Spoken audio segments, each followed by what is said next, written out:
I was walking past a popular wedding venue in Minato-ku recently, and the energy was unmistakable. It felt like the city was finally exhaling after years of pandemic-induced silence. You could see it in the sheer volume of flower arrangements and the steady stream of couples in formal wear, a visual confirmation of the latest data showing that over 500,000 couples across Japan tied the knot last year. It's the first time in 3 years we've seen those numbers climb, fueled by a stable generation born in the late 90s who are now stepping into their prime wedding years. On the surface, it looks like a national victory, the kind of demographic rebound the government has been praying for. But then I caught up with a former colleague, a high-achieving marketing manager in her early 30s who recently married. When I mentioned the wedding boom and asked if she was excited about the next chapter, her expression shifted instantly. There was no giddy excitement. Instead, she gave me a weary, knowing look and pointed to her laptop, which was overflowing with unread emails even on her lunch break. "We've even managed the wedding," she said, "but a second child, that's not a choice, it's an impossibility." She described a reality that the marriage statistics don't capture, what researchers are now calling the two-child barrier. Even for dual-income couples who seem to have it all, the average number of children has stalled at roughly 1.5. In her world, the burden of domestic labor remains so heavily skewed toward women that holding down a career while raising more than one child feels like a structural trap. This sharp contradiction, a surge in I-dos paired with a stagnation in newborns, is creating a bizarre social friction. While the wedding halls are booking up again, the playgrounds remain eerily quiet. It raises a haunting question. If the marriage drought is finally over, why is the cradle still staying empty? Is Japan witnessing a genuine social recovery? Or are we just watching a brief final surge before the two-child barrier becomes an unbreakable wall? That is, wow, that's really the defining contradiction right there. And honestly, I'm glad you brought up that specific term, the two-child barrier, because it's probably the most critical demographic concept we need to wrap our heads around right now. Yeah. We spend so much time, staring at that big, scary total fertility rate number, and we treat it like the weather, like it's just something happening to us. But the story of Japan's shrinking population isn't just about people not wanting families. Right. It's specifically about that chasm you just described, the gap between having one child and having two. It feels like a very specific kind of heartbreak to me. Because my colleague, she wasn't saying, I hate kids. She wasn't saying she wanted to travel the world and never be tied down. She was saying, I physically and financially cannot make the math work for a second human being. Because if the problem were just that people didn't like children, the solution would be entirely cultural. But the problem is structural, it's mathematical, and that is exactly what we need to tear apart today. So to really understand this, we need to look at the two-child barrier through 3 distinct lenses. Okay. First, we'll hit the policy paradox, the gap between what the government says and what corporate Japan actually does. Right. Second, we're going to talk about the money, the hard economic numbers, and the trap that dual-income couples are caught in. And third, which honestly might be the most uncomfortable part, we need to look at the sociology. The gender roles. Exactly. Who is actually doing the dishes and why that seemingly small detail is crushing the birth rate? Okay, I want to start with that first lens, the policy side. Because if you read the headlines, you'd think we were living in a paradise for new parents. Absolutely. Right. On paper, we have some of the most generous paternity leave laws on the planet. Yeah. But paper doesn't change diapers, and it certainly doesn't protect your career. I actually saw a vlog recently that perfectly captures this. Yeah, it was from a salaryman in Tokyo named Kenji. Works for a mid-sized firm. He married his longtime girlfriend in 2023, right during that post-pandemic surge we were just talking about. The exact demographic the government is targeting. Completely. And in his earlier videos, he was so optimistic. His company officially promotes the Ikumen concept. The cool hands-on dad branding. Yeah, they literally have posters in the hallway about work-life balance. Yeah. But then you watch his recent update and his tone is heavy. What happened? He described the moment he tried to actually use those benefits. He mentioned to his manager that he might need to adjust his hours to help his wife, who's a designer, with their first daughter. And he said the air just left the room. He called it a suffocating silence. He knows with absolute certainty that if they have a second child, his wife's professional advancement is effectively over. And he realizes those Ikumen initiatives are just a corporate facade. It's a paper promise. A suffocating silence? It's not that his boss shouted at him or fired him.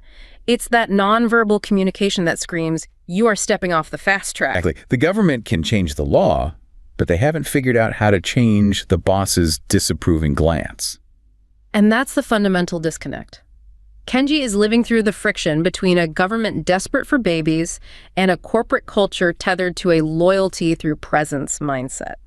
And we can actually see the government trying to address this in their latest white paper on children's policy. I was looking at that. The stated mission is creating a children-centered society, which sounds great. Nobody argues with the title, but look at the mechanics of what they're doing. They've realized their old approach, which was basically asking elderly academics what young people want, was a disaster. So they launched a new initiative. Right, the Kodomo Wakamono Star Icon Plus. Yes. With an actual star emoji in the official government title. It's a bit much. It feels like they let a marketing intern name a billion-yen policy to sound relatable. It does reek of desperation. But if you look past the branding, the mechanism is a massive shift. For decades, birth rate policy was designed by men in their 60s and 70s, men who hadn't changed a diaper in 30 years. And who had stay-at-home wives. Exactly. So this new Icon Plus initiative created a working group on life design, and 7 out of the 12 members are actually in their 20s. That's a huge difference. And they specifically recruited from rural areas, not just Tokyo elites. They wanted to avoid that Tokyo-centric bias where the only problem is nursery waiting lists. Right, because the barrier in a rural town might be a total lack of jobs. But here is where it gets fuzzy. When you look at the specific measures they're rolling out to help people like Kenji, What are they actually doing? they outline grants for priority promotion of measures for declining birth rate. Grants. So they're just throwing money at local governments and hoping they figure it out. They want local governments to use originality and ingenuity. But there is one very tangible crisis they're trying to fix, which directly impacts Kenji's wife: the nursery staff shortage. Okay, I know this is a huge bottleneck. We have the buildings, but not the people. Because the attractiveness of the job is incredibly low, the wages are low, the stress is high, so the government solution is a mix of slight wage improvements and, remarkably, promoting digital transformation, DX in childcare. X. Like, what does that even mean for a nursery? Are they automating diaper changes? No robot nannies just yet. The bureaucratic logic is that nursery staff spend hours doing handwritten logs for every child. I've seen those notebooks. They write down every single bite of rice the kid eats. Right, so the theory is, if we give them tablets and apps to reduce the administrative burden, they can focus more on the children. The job gets less stressful, becomes more attractive, more people apply, and Kenji's wife gets a nursery spot. Okay, I see the logical chain there, but come on. If I'm making near minimum wage dealing with a room full of screaming toddlers, an iPad isn't going to fix my burnout. You're entirely right to be skeptical. It's trying to solve an emotional and social status problem with a software update. It doesn't address the heat of the fire, and it completely fails to penetrate the corporate culture Kenji is dealing with. So awareness raising and grants are just bouncing off that ideal worker norm. And even if Kenji had the most supportive boss in the world, they still have to face the second lens, the economic squeeze. The money. You can potentially ignore a bad boss. You cannot ignore your bank balance. And I read an interview recently with a couple from Fukuoka, Haruto and Ikari, who perfectly represent this dual income trap. They got married, they had one child, but they were absolutely adamant about stopping there. Haruto described the barrier not as a lack of desire, but as a cold mathematical calculation. He said in today's labor market, with the cost of living climbing, the economic risk of a second maternity leave feels like a gamble with their survival. A gamble with survival? It's a heavy way to look at it. They said the rising marriage rates and stagnant birth rates just reflect a society where the middle-class dream feels like an elite privilege now. The very economic reality that requires both of them to work is what makes expanding their family impossible. It's a systemic squeeze, turning personal joy into a financial liability. And Haruto's math checks out.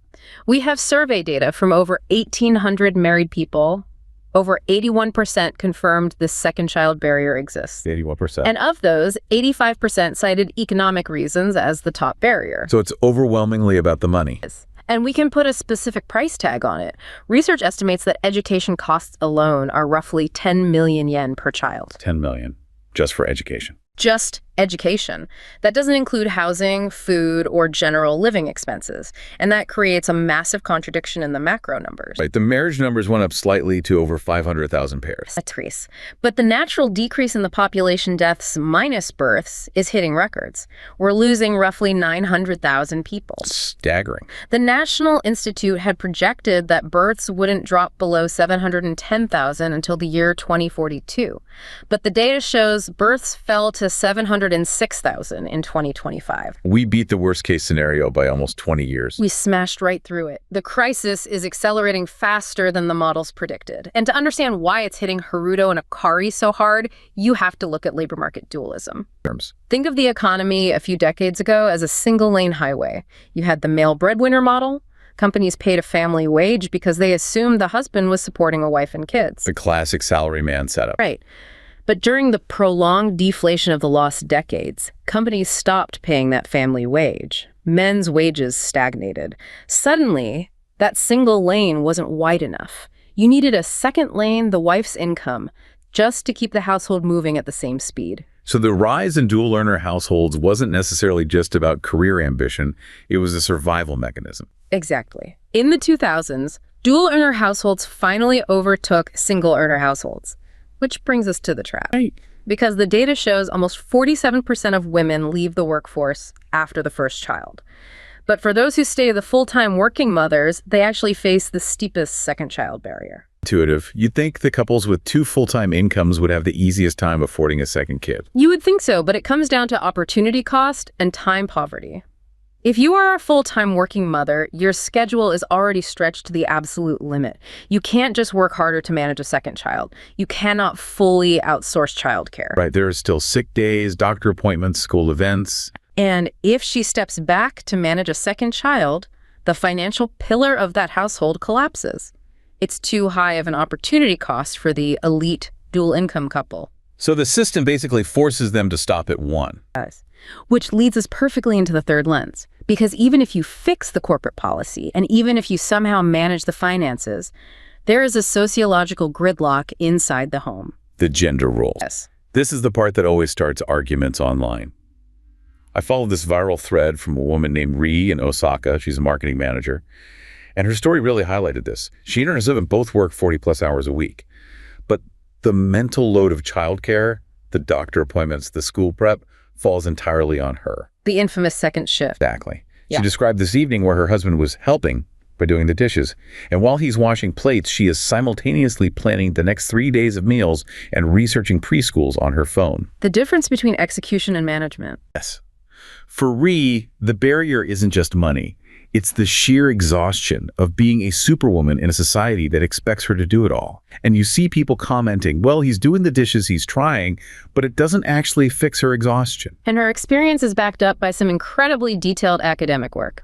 Setsuya Fukuda published a paper on the gender role division and the transition to a second birth. He identified exactly what Ri is feeling, the superwoman phenomenon. Japanese women have high socioeconomic development, great education, high employment, but terrible gender equality in the family. We rank high on the Human Development Index, but incredibly low on the Global Gender Gap Index. Oh, so they're empowered in the office, but stuck in the 1970s at home. Now, here is where Fukuda's data gets fascinating.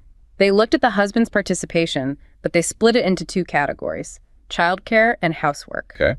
When husbands participate frequently in childcare, feeding, bathing, playing with the kid, there is a strong positive correlation with having a second child. It feels like teamwork. But when husbands participate in housework, cleaning, cooking, doing the dishes, the results are totally mixed. Yes, for self-employed wives, it helps. But for full-time employed wives like Ri, the husband doing housework has no significant effect on the chance of having a second child. None. Him doing the dishes doesn't make her any more likely to want another kid. No. Why? That seems so backward. Any help should be good help. You have to look at the mental load. The second shift burden is so massive for a full-time working mom that a minor chore like washing dishes doesn't alleviate the core stress. Plus, there's often the standard conflict. Oh, their conflict. Friction over how the chores are done. If he does the dishes but leaves the counter a mess, it might actually add stress rather than reduce it. Minor help doesn't relieve the exhaustion of being the household manager. So if the husband doing chores doesn't move the needle, what does?